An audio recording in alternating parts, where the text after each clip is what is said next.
15th August 1947. India celebrated with joy its first day of freedom. The dream that we all have seen in all our history classes is now becoming a reality and became a reality. India finally made its tryst with destiny.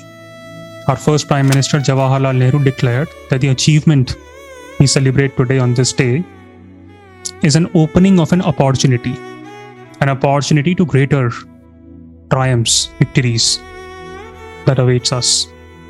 In 1947, when India gained its independence, India was one of the poorest, most backward, most illiterate, one of the most diseased societies on planet Earth. But today, we have raised our literacy from 16% back in those days to 80%, more than that in fact. Life expectancy has more than tripled since 1947. What was our growth rate? 1% or even less. Today we are the third largest economy in terms of purchasing power parity. Of course, there's many things that are wrong with India. And we all know that. India has experienced heart-crushing failures, heart-crushing defeats. India has hosted many corrupt governments, a dark period of emergency, when Indians were deprived of even the basic civil liberties. But India has always gloriously bounced back. And it is that glorious spirit of India that is worth emulating, even for all of you, preparing to serve this country. India has mobile phone users today more than the combined population of the G7 countries. India's UPI does close to 7 billion transactions a month. And today India's UPI is going global. Malaysia, Thailand, South Korea, Japan, France.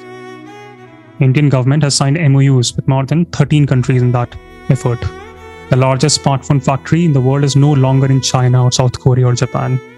It is right there in Uttar Pradesh, Noida.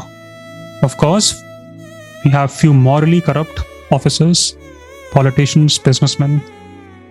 But India also has glorious minds, like you, like many scientists in ISRO. You have dreams, aspirations, desire to live and die for this country.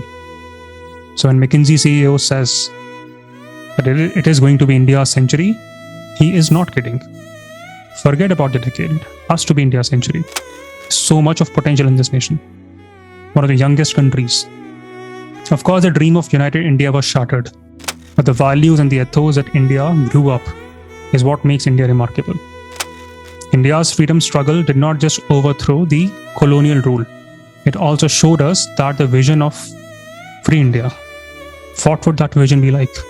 And that vision is a vision of a democratic, secular India, built on the foundations of independent, self-reliant economy, which we will definitely decipher in greater length in economics and polity. Today's India aspires to bring social, economic equality. And thankfully, today's India is politically awakened, politically active. Only when the youngsters are politically active, they hold the governments accountable. And that's a beautiful thing. Even if they criticize the government, that is a good thing. It keeps the government on toes. So of course our country is imperfect, but I'm sure each one of you and each one of us will leave no stone unturned in building an India of our dreams that we had discussed in the past. We might never reach that end. And that is absolutely fine as long as we are moving closer towards that end. With this, we end the syllabus for history. A few minor topics are left that I will try to cover next week. But these lessons of history were designed not just to analyze, debate history. That's the funny part. These were designed with the idea to beautifully introduce to you the story of India. The story of India is not just the story of Harappans or the Guptas or Pallavas. It's not the story of Mughals or Marathas. That story of India is the story of all of us. And therefore, cautious efforts were taken to intermix the concept of business with politics, concepts of economics with geography, in crafting these lectures on history.